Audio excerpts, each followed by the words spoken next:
भारत में स्थित छत्तीसगढ़ राज्य में दामाखेड़ा कबीर पंथियों का एक महत्वपूर्ण गढ़ माना जाता है। यहाँ कबीर पंथ से जुड़े कई आश्रम हैं, जहाँ सुख की तलाश के लिए कई अनुयायियों का आना जाना लगा रहता है।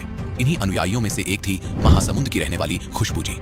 ये दामाखेड़ा पंथ में जुड़ने के साथ साथ सभी देवी देवताओं की पूजा अर्चना भी किया करती थी, परंतु ये सब क्रियाएं करते हुए भी घर पर दुखों का कहर सवार था। घर में आर्थिक तंगी थी, पापा को साइटिका की प्रॉब्लम और बहन को पैरालिसिस भी था। हालांकि खुशबू जी दामाखेड़ा कबीर पंथ की सभी साधनाएं करती थी, परंतु यथार्थ कबीर पंथ ना होने के कारण कोई लाभ नहीं मिला।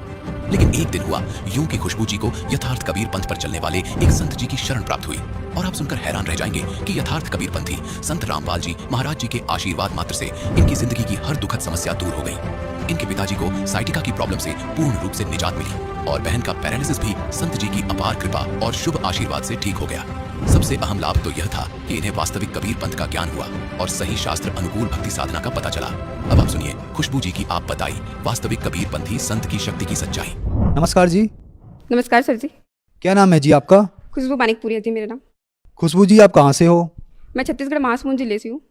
खुशबू जी, संत रामपाल जी महाराज से नाम दीक्षा आपने कब ली? सर जी, मैंने संत रामपाल जी महाराज जी से नाम दीक्षा 30 जनवरी 2013 में ली थी। संत रामपाल जी महाराज से नाम दीक्षा लेने से पहले आप क्या भक्ति साधनाएं करती थी? संत रामपाल जी महाराज जी से नाम दीक्षा लेने के पहले हम शुरू से ही कबीर पंथी थे। कबीर साहब जी की पूजा अर्चना करते थे और साथ में अन्य देव देवताओं की भी पूजा करते थे, जैसे शिव जी का उपवास रखना, श्री कृष्ण जी का जन्माष्टमी का उपवास रखना, नवरात्रि, है ना, ये सारी चीज़ें भी हम पूजा किया करते थे। जैसे कि आपने बताया कि आप शुरू से ही कबीर पंथी हैं और संत रामपाल जी महाराज जी भी कबीर पंथी हैं, तो फिर आप संत रामपाल जी महाराज की शरण में क्यों गई? क्या कारण बना?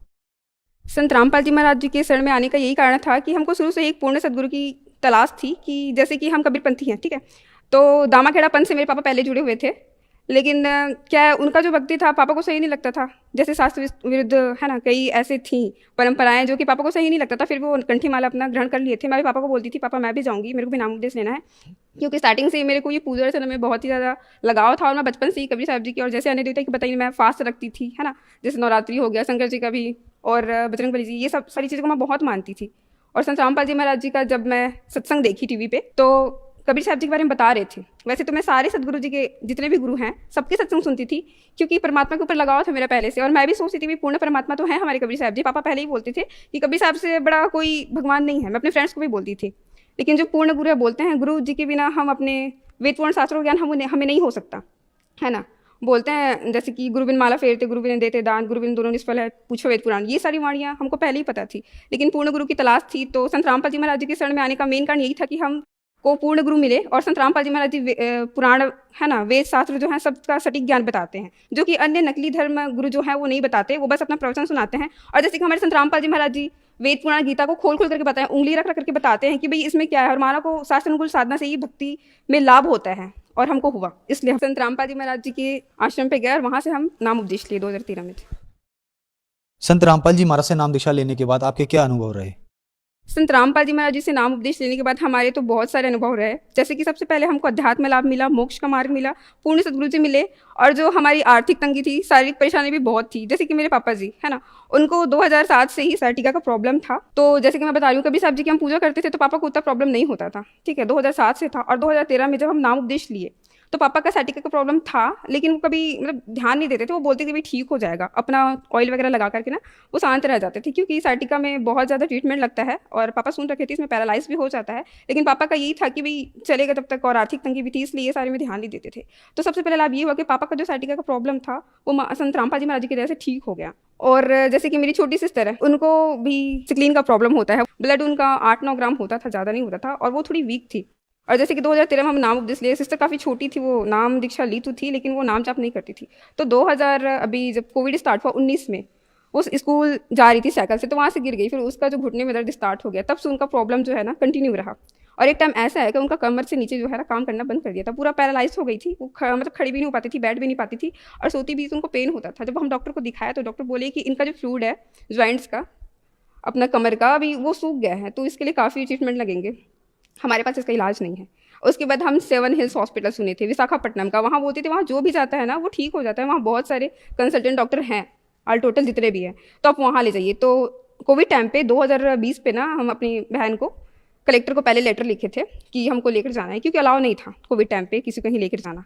तो वहाँ पे हम उनको लेकर गए, बहन को हम अपने, मतलब जैसे पापा उनको उठा कर लेते थे गोद पे, वो चल नहीं पाती थी, वहाँ लेकर के गए। वहाँ के डॉक्टर्स बोले भाई नसों का प्रॉब्लम है इनका, इनका तो भाई पूरा टेस्ट कराना पड़ेगा। और जो MRI टेस्ट होता है सबसे बड़ा टेस्ट, वो मैं लाई हूँ अपने साथ उसका, क्योंकि नशों का प्रॉब्लम था तो उसमें ही पता चलता है MRI टेस्ट में, जो कि 8,000 हो गया था कोरोना टाइम पे। तो वो सारी जांच कराए, और जो और भी रिपोर्ट्स है बहन के जितने भी है, blood report, blood sugar, urea, सारी चीज़ें, क्रिएटिनिन वगैरह सब चीज़ टेस्ट करवाए। लेकिन मालिक की जैसे सारी टेस्ट जो है ना नॉर्मल आए। डॉक्टर भी हैरान था कि भाई इतना प्रॉब्लम है, फिर ये सारे टेस्ट नॉर्मल कैसे आए। तो ये संत रामपाल जी महाराज जी का हमारा दया था परमात्मा की कि बहन का जितने भी रिपोर्ट है सब सारे नॉर्मल आए। मेरी बहन का नाम कोमल दास था, और उनका सिकलिन का प्रॉब्लम, और सिकलिन का जिनको प्रॉब्लम होता है उनका ब्लड 8 to 9 या फिर 8 से कम ही होता है। तो मेरी बहन बहुत वीक हो चुकी थी, जैसा कि मैं आपको बताई, विशाखापट्टनम में उनको लेकर गई थी, तब वो चल नहीं पा रही थी अपने पैर से। नाम दीक्षा लेने के बाद 2019 में लिए थे, 2013 में हम नाम उपदेश लिए थे, है ना। उसके बाद ये देख सकते हो 10 पॉइंट उनका HB है, जबकि वो पूरी वीक थी। न्यूट्रिशन की कमी बताया थे डॉक्टर, बस न्यूट्रिशन का टेबलेट दिए थे। उसके बाद में उनका HB जो है वो 10 पॉइंट दिखा रहा है। और नाम उपदेश लेने के बाद जो मेरी सिस्टर है कोमल दास, उनका जितना भी रिपोर्ट है मालिक की दया से सब नॉर्मल आया जी। सिर्फ जैसे कि मैं बता रही थी, मेरी सिस्टर का कमर के नीचे पैरालाइज हो गया था, वो चल नहीं पा रही थी, कुछ ताकत नहीं था उनको, ठीक है। तो हमने 8,000 का ये MRI का रिपोर्ट अपना टेस्ट करवाया था। आप देख सकते हैं यहाँ पे जो स्पाइनल कॉर्ड होता है, वर्टिब्रा कॉलम, है ना, जो नसों का प्रॉब्लम होता है, तो ये MRI का अपना जांच कराया जाता है, जो कि डॉक्टर हमको भी एडवाइस की थी कि आप MRI कराइए, तो ही पता चलेगा कि इनका ये प्रॉब्लम क्यों हो रहा है। तो हमने 8,000 का MRI का रिपोर्टिंग करवाया था, आप देख सकते हो। और मालिक की दया से, सतगुरु रामपाल जी महाराज जी की दया से ये पूरा नॉर्मल आया जी। संत रामपाल जी महाराज जी से नाम उपदेश लेने के बाद आज मेरी सिस्टर अपने पैरों पर चलती है और उनको कुछ भी प्रॉब्लम नहीं है, और ब्लड में उनका 10 पॉइंट रहता है। सर जी, संत रामपाल जी महाराज जी से नाम उपदेश लेने के बाद तो लाभ तो बहुत सारे हैं, पल पर परमात्मा हमको लाभ देते हैं। और जैसे कि मैं बता रखी हूँ कि हमको धार्मिक लाभ, अध्यात्म ज्ञान हुआ। हम भी नकली गुरुओं के चक्कर में पड़े थे भाई, बहुत सारे हम भी अनुष्ठान कराते थे। जैसे हमारे में चौका होता है, ठीक है, कबीर पंथ में चौका किया जाता है, उसमें भाई भजन कीर्तन बहुत सारी चीज़ें होती हैं। तो वो सारी चीज़ों से भी हमको परमात्मा की दया से भी छुटकारा मिला। और एक जो सास अनुकूल साधना होता है, गीता में भी बताया गया है कि सास अनुकूल साधना से ही हमको पूर्ण लाभ होते हैं। और तत्वदर्शी संत ही हमको वेद पुराण शास्त्र अनुसार साधना बताते हैं। 4 वेद 6 7 18 पुराण, सबका ज्ञान संत रामपाल जी महाराज जी वेद पुराण खोल खोल करके अपना उंगली रख करके बताते हैं। तो ये लाभ मिला जी हमको। जैसे कि आपने बताया कि आप एक मानिकपुरी समाज से हैं। मानिकपुरी समाज शुरू से ही कबीर पंथ को मानते हैं, उन्हीं की पूजा करते हैं। आप पीढ़ी दर पीढ़ी कबीर साहब जी को मानती हैं, आपके यहाँ उनकी पूजा होती थी। छत्तीसगढ़ कबीर पंथों का गढ़ है, और संत रामपाल जी महाराज जी भी कबीर पंथी हैं। आपने 2013 में हजारों किलोमीटर दूर कबीर पंथी संत रामपाल जी महाराज से नाम दीक्षा ली। तो जैसे कि आपने बताया कि आप बहुत ज़्यादा दुखी थी, तो संत रामपाल जी महाराज से ही लाभ मिला आपको? पहले जो आप कबीर पंथी में पूजा कर रही थी उनसे लाभ नहीं मिला, ऐसा क्यों, जबकि दोनों ही कबीर पंथी हैं? सर जी, संत रामपाल जी महाराज जी हैं, शास्त्र अनुसार हमको साधना बताते हैं। पहले भी हम कबीर साहब जी की पूजा करते थे, जैसे जो चौका होता है ना, वो करते थे, लेकिन वैसा कुछ लाभ नहीं था।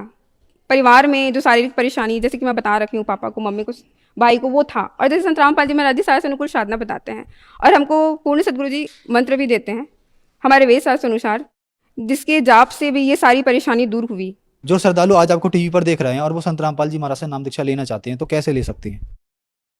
संत रामपाल जी महाराज जी से अगर आप नाम दीक्षा लेना चाहते हैं तो सत्संग चैनल पर आती है, उसके नीचे पट्टी चलती रहती है जिसमें आश्रम के भी नंबर्स हैं, उस पर आप कॉल करके, और ऑल ओवर द इंडिया में हमारे नामदान केंद्र हैं, आप अपने आसपास पता भी कर सकते हैं, नंबर पे कॉल करके वहाँ से आप संत रामपाल जी महाराज जी से नाम उपदेश ले सकते हैं जी। धन्यवाद जी।